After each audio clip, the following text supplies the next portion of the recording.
Hi guys, this is Kayla. And this is Becky, and we're with A Couple of Bees Read. Yes, and we also have our weekly wine. What's our weekly wine, Becky? I'm excited about this one because we have never tried it before. It's a very interesting name. It's from the winery Conde de la Terre, which means of the earth, Gewürztraminer. In Gewürztraminer in Colombia, right? Columbia Valley, it says. And as you can see, it's a nice little golden white wine. And just the description of it.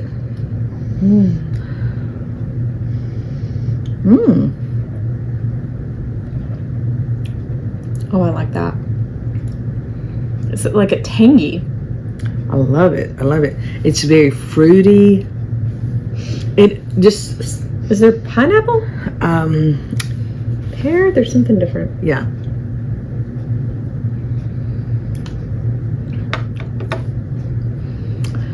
I think it has a pear. Yeah. Yeah, I think it's the pear. Because you know how pear isn't really sweet, but it's not really tart, but it kind of has that in-between flavor. Yeah, That's it gives it a lot of depth. Yeah. It's a very, they market it as a bone-dry wine. If you're really into dry wines, because the dry wine, like especially when you pair it with your food, really enhances the flavor of the foods.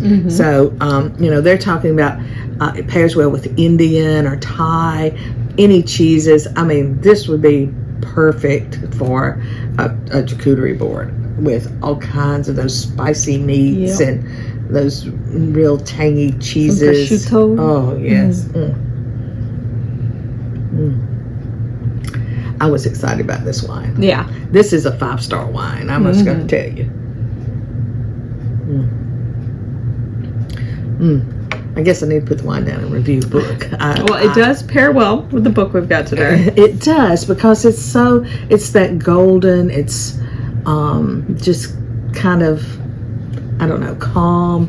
But the book is by one of my favorite authors, Joanne Demaio, one of the most prolific writers in the world. And this is the latest installation of the Seaside Saga. And I've lost count. This is like 25, 26, I don't know. There's another one coming out, the one after this called The Diner. Can't wait for it because she writes it like a TV series. And I'm telling you, the end of every book is like the season is ended and there's a cliffhanger. And oh my goodness, the cliffhanger here, when I read it, I was like, oh, what? They gotta be kidding me. There's no way.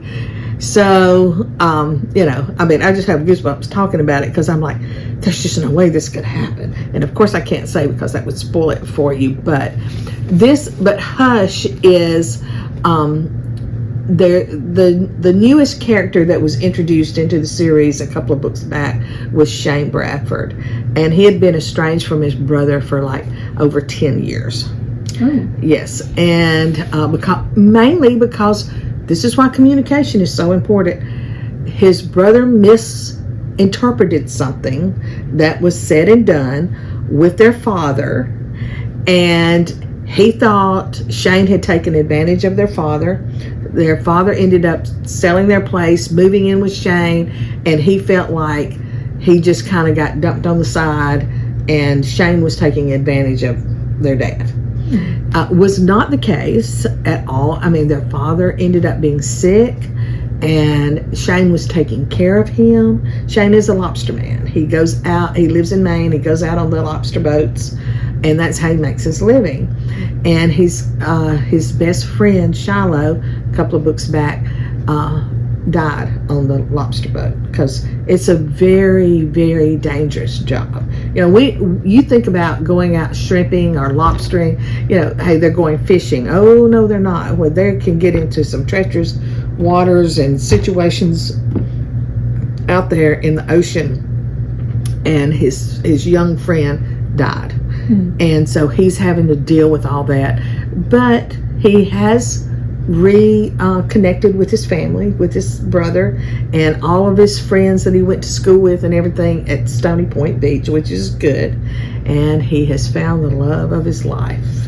and it's a big secret, and there's only, like, besides them, there's only 3 people that know about it.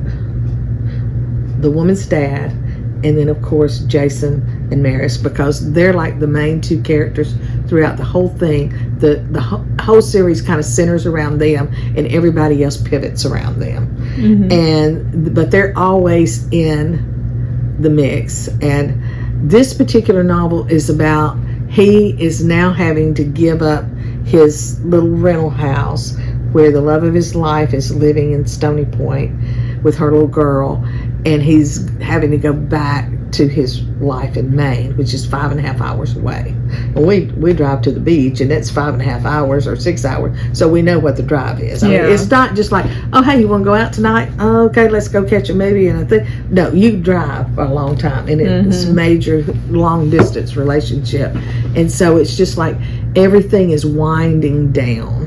And Jason hired him to fix these stairs that lead from his house down to their little tiny beach on the side of their of this cliff that goes way down, and that his father, who was a Vietnam vet, had built. And they had gone into disrepair over the years because, you know, the salt water may cure everything, but it can also destroy everything very easily.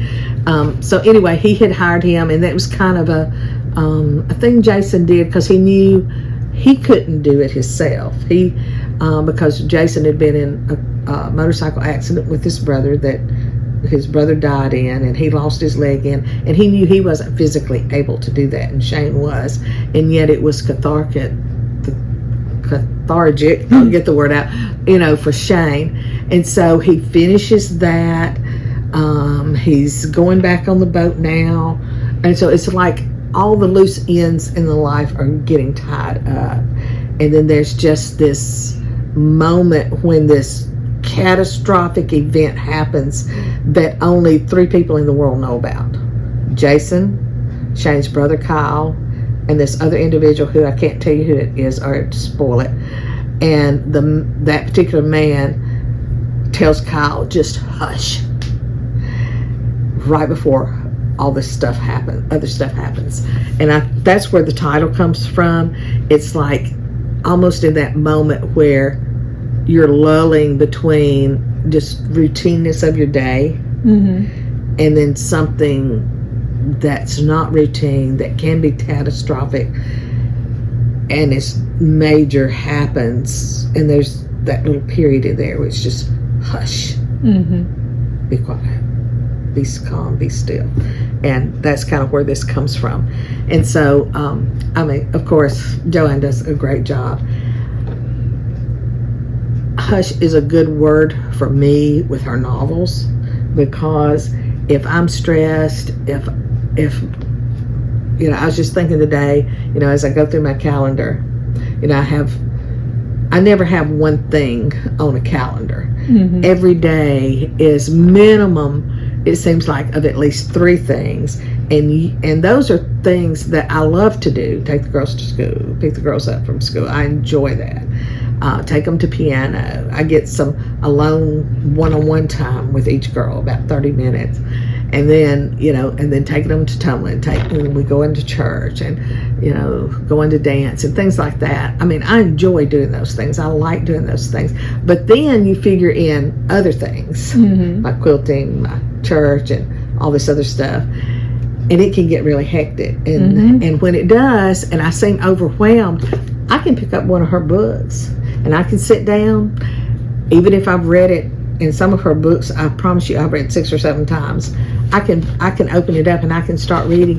It's just like my blood pressure comes down. Everything is calm. Everything is hush for that length of time. And it's like, I know these people in this book. They are my friends. They are the people, you know, that can calm me down. And that may sound crazy for a book and an author who I've never met, but we correspond on, you know, social media and emails and things like that. But that's what her books do for me. And I just encourage anybody who's looking for something in their life to calm them. Start with the first one, Blue Jeans and Coffee Beans, and work yourself up to Hush, because it is astounding. And to give another plug, Mary Everything, it just came in yesterday. She has a winter holiday series. It's not really a series, they're all standalones, but the people in them pop up, you know, who was in the previous one or this one or that one. They constantly are popping up. And it's not a seaside saga. It's most of them take place in Addison, Connecticut. And so it's another one that I just always look forward to. Now I've got to make myself wait because I like to read them between Thanksgiving and Christmas. So I got to wait on that one. But like I said, she's a prolific writer. That one is, I think, her 4th book this year.